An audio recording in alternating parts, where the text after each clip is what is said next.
Good evening, ladies and gentlemen. Welcome again to another edition of the Volpe Bazzo Report. I'm your co-host, Dominic Volpe. Andy Bazzo is in extentia. I've never done a show with Andy Bazzo. You've never done? Yeah, That's why you keep coming back. So we have a fill-in. This is the mini Andy Bazzo. I'm a fill-in in his role. Brian Fumagalli, the Peekskill Post. Yes. And with us tonight, special guest. I won't yell in your ear like Andy will. Ramon Fernandez, running for Peekskill Council here in the city of Peekskill. As a Democrat. As a Democrat on the Democratic line. Real Democrat. Excuse me? Real Democrat. A real Democrat. Not a fake one. Not a one that's like, likes to go to the lawsuits and go to courts and try to finagle things back and forth, like raise my taxes, things like that. The real one. Yes. So I want to start by just saying, I want to warn everyone, the TV camera puts about 30 pounds on everybody. Did you know that? I heard that. About 30. I agree. And in your case, 40. Maybe more. I agree. Maybe more. I keep asking to use that filter to make me look tall and thin, and they only use it for Dominic. It's not fair. That's because the camera guy's a Republican. He doesn't want to So Ramon, tell us a little bit about yourself. Why did you decide to take this venture? What was the reason that you decided to run for office? Well, thank you for inviting me here, and even Andy's not here, but you guys, you give me a really good welcome. And I am a community person, so I've been here in Peekskill for almost 11 years. And you got your own business here in town? Yes, it's a small business and a real taxi company. I'm car owner operator. Right. And I get involved with many kind of different things in the community. Starting for the church, I start to service in the Assumption Church, like in the Hispanic Charismatic group. I was 2 or 3 times like the leader for the Hispanic Charismatic group.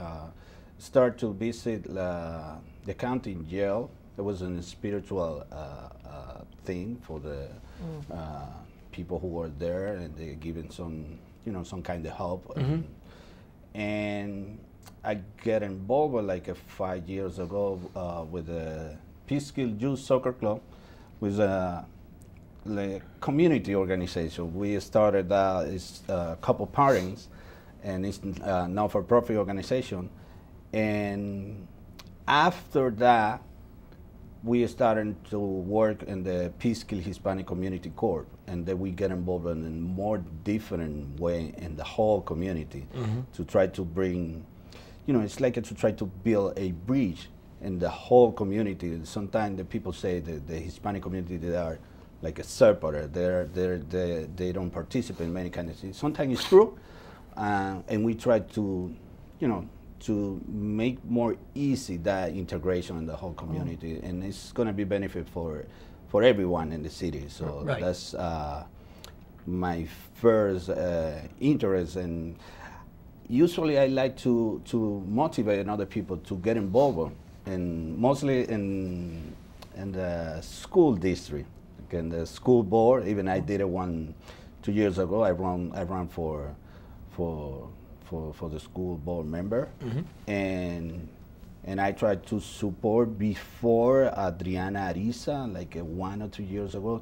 Even that year we support Maria Pereira. Now she's still a school board on the board member. Yes, right. yes. And that time when I did it, I was trying to get involved with another person. I don't want to mention her here, but that was the deal. And then she said the last meeting, like 3 days before, that you had to submit the petitions, and I was thinking about it, if I do it by myself. No, and I did it. I think we did a good job that time, and the people respond, and I'm very, very thankful for that, because and only in 20 days we got like 41% for the votes. Wow. And one of the things is like when you have the chance to listen to the community, what they say, what I want to do, and try to put in what the people want to do in your offer, in your platform, and what you want to do. And that's what I try to do without politics, without office, without school board and everything. And I think now I got the opportunity, the chance, and to do that, and I think we can do a good job and for the people in the city, for the Peekskill people. Good. It's been, you can see the progression here in the city of Peekskill, how, you know, you look going back 50 years ago when it was an Irish community and how the Irish got involved, and then the Italians came in, and now what's happening is the Hispanic population. First they came here, they're establishing themselves, but now you can see how every year more and more and more Hispanic, whether Central American, South American, Mexican, whatever the denomination, you can see how they're getting more and more involved every year. So to see someone like you come forward, it's already gives a sense that, you know what, that community is growing, not only financially, but also community-wise, and also each individual says, hey, you know what, maybe it's our time that another voice be heard, our voice, and it's something nice to see. Yeah, it could be like that, but honestly, I don't have it in my view and my point, like just have only one segment of the population here, like the Hispanic community, because if I do that, I think that I don't qualify for right, because you have to realize you represent everybody. The whole community. Right. We gotta hear very big the diversity community. It's very interesting. If you can account like the people from India. I just went the last Saturday, August 5th, to they do it like once a year in Mass in the Assumption Church. Oh, the Goan community. Yes. And there's like it's called the Goan community. Yes. What it is this is, believe it or not, they go back to, they were part Portuguese, but they live in India. Yes. It's a sector of India. They are Indian, but it's when Portugal, you know, dominated India, you know, whatever, hundreds of years ago. And there's still this Catholic community of India that is called Goan. Really? And the Assumption Church has a big population of that. And there are more than 200 people from there here in Peekskill. Yes. So it's a huge community. I know many of them, that's right. If you go around the town, you're going to know a lot of people from Jamaica. You're going to know a lot of people from Africa, different countries, Ghana, Kenya, Johannesburg, many different places. So, and we're getting Chinese, they said too now. That's like growing. Yeah, from Asian. We got a couple people from Taiwan and different countries in Asia, and you gotta like that's another thing. Like for the Middle East, you got a couple people living here. Sure. So it's a very, very, very huge diversity community, and I think it is one of the great value, the extra value that we have over here. Because if you go, I just wrote in one of the Facebook group, like somebody say, it was promoting the when they close here North Division and all the restaurant over there, and then you can say, well, you can go to the Mexican restaurant, Irish restaurant, you know, the Caribbean restaurant. So English across the street. And that's how we can offer to not only for the people in Peekskill, like the visitors. So, and I think that's all the. In this moment that we live now in this time in the country, it's I know a good a value. sexy Afghan girl. What is that? I know a sexy Afghan woman. That's what we hear. That's We heard that you kidnapped her and you tied her up in your house, though. Is that true? Yeah, she's got a ring on it. Let me ask you something. Did I have to do comment on every question? Oh, if you're smart, you say no comment. No comment. Now, okay, so here's now just the Examiner's lead thing is reversal of fortune in Peekskill as Democratic primary set. So now we have a primary. When will this air, by the way? Will this air after? No, tomorrow night. This Oh, it's going up. So this is great. Wednesday night. Yes. Cool. So you have a primary on Tuesday. Now that means two people who are actually running as Republicans are trying to primary both you and Vanessa. Vanessa and Colin Smith and Colin, that's right. Ramon Fernandez. We are the true Democrats. Right. So how do you feel about these people that are running on a Republican ticket? What's the message? They're registered Democrats. They're registered Democrats. They run on the Republican ticket, and they said, "Hey, we're registered Democrats. We can compete in Democratic primaries." They went and got their signatures, and lawsuits. Long story short, they are now going to take part in the September 12th primary. So you're going to have three, Ramon is one of them, three Democratic candidates endorsed by the Peekskill Democrats trying to keep their slot on the Democrat line against two registered Democrats who are running with the Republican ticket. So they're running Republican and conservative in November no matter what. And independent, I believe, Independence Party. So now they're trying to get the D line as well. So they'll run as Democrat, Republican, conservative, and independent. Right, so if that would be a big coup for them. And that obviously has people on your ticket very annoyed because you're saying, wait a second, you guys aren't the real Democrats. You're just trying. Well, what is the story? How do you guys feel about that? And what have you told Democrats about what's going on? We can. In my opinion, I cannot say like I feel annoyed. You know, like the Democrat, the people who are believing the Democrat value here, who always be working for the party here, they're a little bit angry. So and I feel that was the answer. I think we talking something about before. Starting, this could be like I don't think that kind of strategy is going to be good for them. For the Republicans. You were saying you thought it would backfire. Now tell the viewers why. Yes, because for me it's like the Republicans, they're coming playing like a boomerang politics games, and if you see the result for that 3 or 2 situation before that, they don't know how can manage it. Like they don't know how can catch back the boomerang. The boomerang, because when you drop it, you have to expect it coming back. Right. If you don't know that, you're gonna be injured by yourself. So it looks good on paper, but you don't know what the result, how it's gonna. Do you think it might motivate Democrats to come out more so than they would in a primary and vote for the people on the Democratic Peekskill Democrat? That's what I see right now. That's the situation. The people, they say, well, we can have maybe some surprise about when we're gonna see the number, the result number, because there was no primary for many years ago. I'm not sure. I heard about 20 years in the council. I believe that. So I think many people, they're gonna go and vote. And they're gonna say, no, this is I want to be one really true representation. I want to have a really choice in November 7th to decide who do I like him. So you're confident. Yeah. You're confident that you. Well, I don't like to say confident, but because we are working, I don't want to say 24/7, but I remember. Last Wednesday, I was around midnight in the headquarters, working to something. It sounds like Watergate. And then I told to some of my friends, like when I'm working, and I just use my button. Now I take out, but you got my name in the. So it got your committee started sooner. It made your guys get to work sooner. It made your fundraising sooner. It made the people that are friends to you, with you, and also Vanessa and Colin and everybody else, it made them to start getting their contacts out sooner.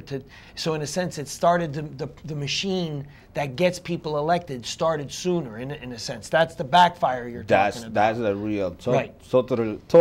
Because in the end, though, Ramon, this is what this is all about. They're trying to deny the voters of Peekskill a second choice. Yes. Just a choice. See, assuming that they win the Democratic primary, Peekskill voters will not have a choice for anybody else other than them, because you cannot win on just a working family line. So, ultimately, what they're doing is they're denying voters in Peekskill just to have a choice in the general election. Yes. That's really what it comes down to, because you are not. You didn't, when you went to the Democratic committee. You caucus. Did they show up that night looking for the Democratic line? No. Well, they didn't come. No. They didn't come in front of the committee, did they? No, I'm one of the district leaders. Yeah, you know what I'm trying to say. In other words, they didn't go through the normal chain in order to get the Democratic Party to support them. And so that's why what they're doing is they're denying. What they're doing is it's like against the Constitution of the United States. We want to be able to vote for at least 2 people when people run for office. Not that the one guy gets 16 lines and you have no choice but to vote for him. Then it's a dictatorship. I can say it's more than that. Like, when all the situation, when you put in your credibility, and the people, they say, what are you doing? Right. Like you try to trick me, you know, you That's try to exactly what lie they're me. doing. Well, we have a case like they went to say, oh no, we're gonna run on the Democratic line, and we're gonna run with Andrew as a mayor, and then but they were before endorsed by the Republican. They were endorsed by the Republican mayor. So how can you tell to one people? So there was a lot of shenanigans that they did. Yeah, and then you know the people start to see, how can I believe in this maybe official letter? So and that's really hurt by themselves. It hurts your credibility. Yeah, I think we should make it clear though that whether you think it's funny business or not, there were the Republicans or the two Republicans. Republicans? Yes, the Democrats or what, Democrats or Republicans. What is? But Sullivan and Segarra, who are the registered Democrats running on the Republican ticket, Mary Catalina's ticket, they're doing everything within the rules here. This is how the elections are set up. No, this is not about. No, this is not about rules. No, but you said about the Constitution. No, this is not about rules. Listen, are they? Did they go in front of? Did they go in front of the Democratic Committee to act? No, but I don't know if Ramon went in front of the Women's Equality Party. Then you know it's a ruse. You know what they're doing. They're trying to lock people out of voting. Do I think that they're going to run? That they're going to act the way Ramon would act? It doesn't matter. Why? They're going to act the way. If they're Democrats and they want as Republicans, then change your party affiliation and run as a Republican. But there's no. That's an argument. That's fine, but they're not doing anything wrong. It's not a question of wrong. It's deceitful. Fine. That you can argue that, deceitful. But it's also smart. No, because if it works, you and I talked about this earlier. Yeah, you and I talked about this earlier. First of all, people will have a chance. It's called a primary, and it's Ramon's job and Darren's job and everyone else to get those people out. Agreed. If they don't come out and Sullivan and Segarra somehow get more Democrat votes. And that's on Tuesday. Yes. That is no one's fault but the Peekskill Democrats. Because this is their bailiwick. Wait, but no. So the Democrats didn't do anything wrong here. They had a caucus. People went in front of them. Wrong. Well, you made it sound like as if they did something wrong. No, you're making something like the Republicans do, and I'm going to get killed for this because like I'm defending them. I'm just saying that no one's doing anything wrong here. They are. No, it's deceitful. Fine. Well, it's politics. It's taking. It's taking away people. Wait. Are we in the United States? Or are we back in Venezuela with Maduro running the show? I think you're crazy. Come on. They're playing within the system here. Oh, you must recognize that. Is Maduro playing in the system over there? You know what? No. Come on. You can run in a primary. Let me say yes. That they're playing with the. Come on. Everybody knows what's going on in Venezuela. If the Democrats don't win this, they can't whine and say that it's not fair. They didn't say anything about whining. No, I'm saying they can't. But I'm saying they're denying the choice of voters in the general election. But another thing, you put in wait a second. All primaries, you know. No, I understand what you're saying, but all primaries people, do that. That's what a primary is. If you lose a primary, you don't get the general election. Absolutely. You can say that about any election. Typically, a primary is when the person that's slighted from is not a Democrat who's running on a Republican ticket. That's where you get into trying politics. to lock out the people. I get that's politics, but there's nothing wrong with it. Darren, you must say here. There's nothing unconstitutional about this. I literally just had this conversation with my little nephew. Right, it's a learning moment. Right, for these different things that we say. And what we had a discussion about was legal versus ethical. And ethical. Like, you can do something that's legally correct. And that's all I'm saying here. Is it morally right? Is this something that you should be proud of? It's probably not. When Sullivan even though it's legal, and you're right, let me ask you something Yeah. to everyone. Look, we can have any kind, different results. And we can play like a hypothetical results. They lose the primary next Tuesday. They have a couple votes. This Tuesday, because it's going to air. Next Tuesday, yeah. Next September 12th, right? September 12th. So, and they have, 20, 15, 100 votes, whatever. Do you think that people, they're going to vote for them? They're going to vote for the Democrat line because many people, they don't know, they don't relay what's going on here. So, and sometimes many people, they go and vote. Sometimes when you go and see that kind of, larger ballot, like judges, whatever, everything for different. Right. Many of the population, they don't know who. Everybody gets lost in the shuffle. Yeah. Right. And sometimes they just vote for names. Right. That happened.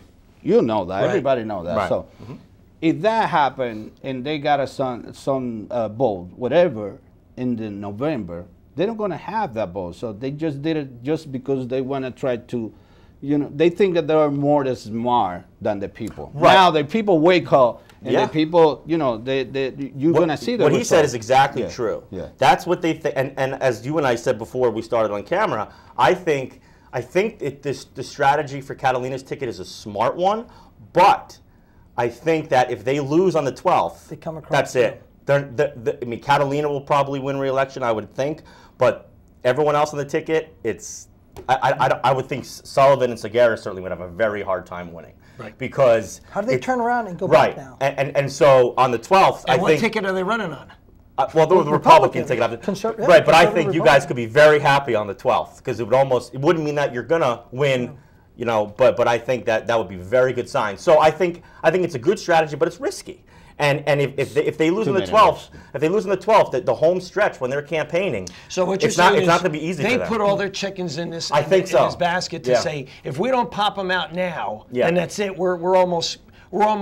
It's going to be very. It's a struggle I think Catalina, going into the general. I think election. Catalina, even last time, the Republican slate, Brendan Fitzgerald was on there. He's a Democrat, I guess, and Tina Fisher was definitely not a political person. Wasn't overly conservative by any stretch. Right. So I think their whole thing, and of course they had vesting and tours and everything, but you forgot to mention Herbert Reyes.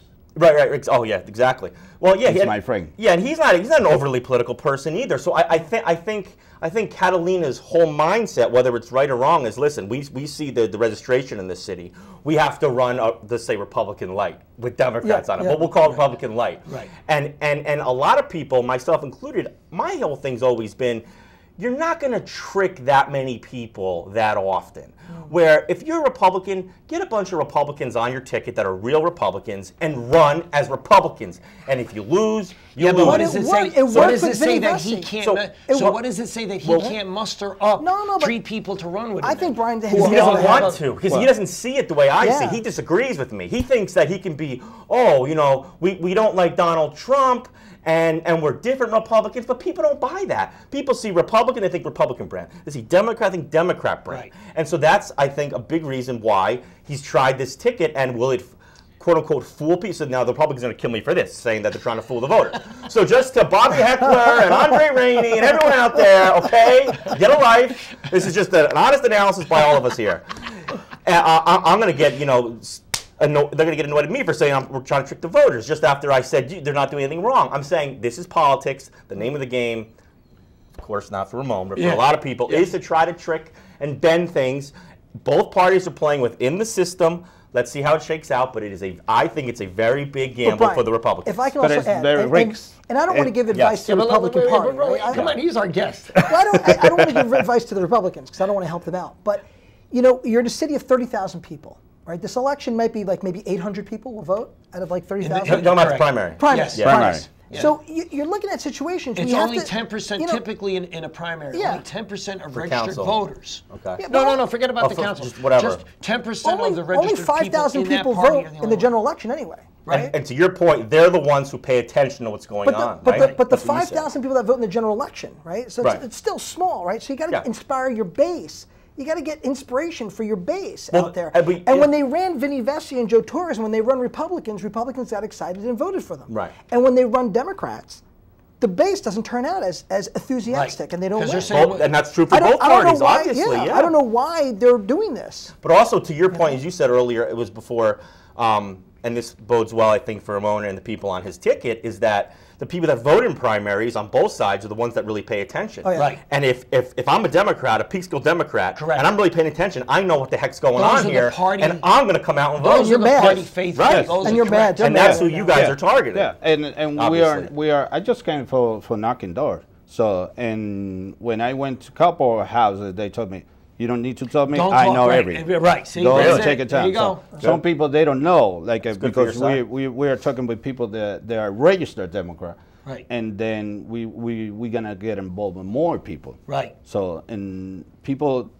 I don't know, they have like a list, like people they don't go to bowls sometimes. Me and Darren used to talk about this.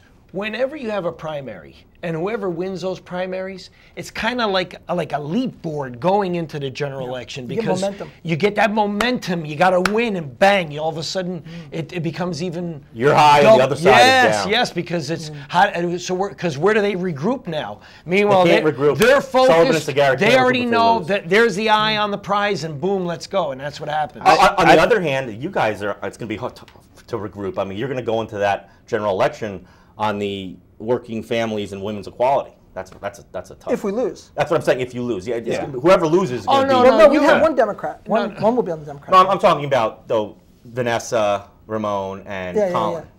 Yeah. But I don't know if you remember. I think we got a conversation one morning. They're only running 2 people, so no matter what, one Democrat goes. Yeah, first. right. Oh, yeah, one Democrat. Well, yeah. About 2 of those 3. 2 of those 3. Right. When the party started the process about the resume and everything for the candidates and all the things that I mentioned it to you, I'm not against to the primary. I think that the primary sometimes is good. Yeah. You know. But when you follow the rule, when you go inside, when you go, okay, the Democratic Party, the PDCC, even didn't in all the Facebook group like we are looking for candidates, everybody welcome.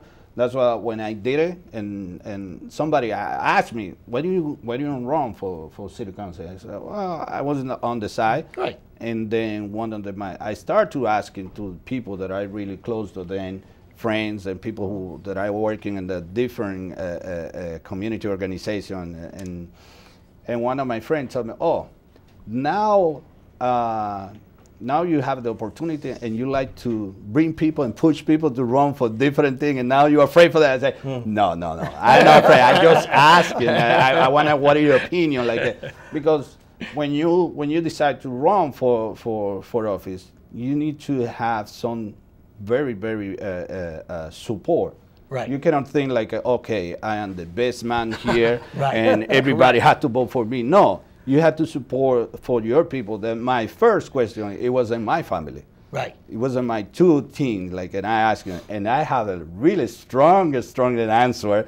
And then one of the, well, you have to think about it when you're gonna say this. When you're gonna say this. When you're not talking about. How old are your children? I got my older is 20 years old, the boy, and my other daughter is 18. Oh, so you got yourself a committee already. Well, they both. Are they helping you out? They better be helping you go door to door. Well, I got today I was working with my bigger supporter. She's only 3 years old. That's my little one, my daughter. I seen her. What's her name? She's beautiful. Angelica. Oh, Angelica. That's very nice. Yeah. Before we have like a minute and a half left or whatever, what would you say to Segarra and Sullivan if they walked in the room about what they're doing? Would you say anything to them? Would you ask them why? Would it be a message for them? Because all on social media and in the articles, it's everyone, but no one's in the same room. What would you say to them? Well, I had to respect. That's the democracy, and even we meet in different places. Like I remember that I went to the what is the Chamber of Commerce and the Riverfront. Oh yeah, the expo. The expo. Yeah. The exposition, the Hudson Valley Exposition. Yep. And I remember Deb Milone, he was running one of the golf cars, and she dropped the cooler. Deb Milone, who runs the chamber, Yeah, but she was driving that kind of golf car, and she dropped the cooler, and coincidence, I was, Zagari was there, and I was here. We went together, and we just held the cooler, and then she said, that's what I like to see in the city. So I am that kind of person. I don't be afraid to meet with people for different parties, different religion, different. Why do you? Because on the national level, you guys agree. Because I know at least in Sullivan's case, he's very anti-Trump. Yes, he doesn't. I mean,